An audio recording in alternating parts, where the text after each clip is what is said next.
ಹಲ್ಲು ನೋವು ಹೆರಿಗೆ ನೋವುಕ್ಕಿಂತ ಜಾಸ್ತಿ ಅಂತ ಜನ ಹೇಳ್ತಾರೆ.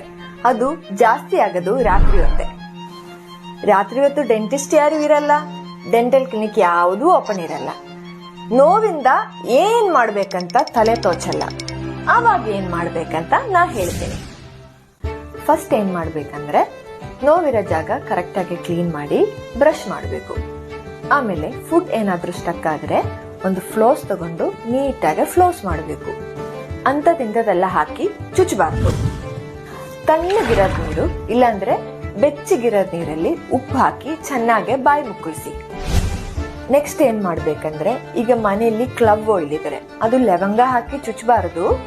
ಕ್ಲವ್ ಆಯಿಲ್ ಒಂದು ಚಿಕ್ಕ ಕಾಟನ್ ಪೀಸ್ಗೆ ಹಾಕಿ ನೋವಿರೋ ಜಾಗಕ್ಕೆ ಹಾಕಿದ್ರೆ ಒಂದ್ ಸ್ವಲ್ಪ ರಿಲೀಫ್ ಸಿಗುತ್ತೆ.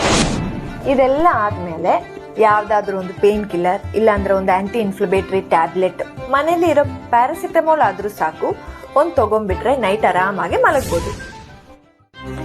ಈಗ ಹೇಳೋದು ಮೋಸ್ಟ್ ಇಂಪಾರ್ಟೆಂಟ್. ನೆಕ್ಸ್ಟ್ ಡೇ ಬೆಳಗ್ಗೆ ಎದ್ದು ಪಕ್ಕತ್ತಿರೋ ಡೆಂಟಿಸ್ಟ್ ಇಲ್ಲಾಂದ್ರೆ ನಮ್ ಟೂತ್ ಕ್ಲೆನ್ಸರ್ಗೆ ಬಂದ್ಬಿಡಿ. ರೂಟ್ ಕೆನಾಲ್ ಟ್ರೀಟ್ಮೆಂಟ್ ಇಲ್ಲಾಂದ್ರೆ ಹಲ್ಲಿಗೆ ಏನ್ ಟ್ರೀಟ್ಮೆಂಟ್ ಬೇಕು ಅದ್ ಮಾಡಿಸ್ಕೊಳ್ಳಿ. ಇಲ್ಲಾಂದ್ರೆ ಸಾಯಂಕಾಲ ಮತ್ತೆ ಅದೇ ಹಲ್ಲಿಗೆ ಅದೇ ಜಾಗಕ್ಕೆ ಅದೇ ಟೈಮ್ಗೆ ತಿರುಗಿ ನೋವು ಸ್ಟಾರ್ಟ್ ಆಗುತ್ತೆ. ಅದಕ್ಕೆ ಪೋಸ್ಟ್ಪೋನ್ ಮಾಡಬಾರ್ದು, ಟ್ರೀಟ್ಮೆಂಟ್ ಮಾಡಿಸ್ಕೊಳ್ಳಿ.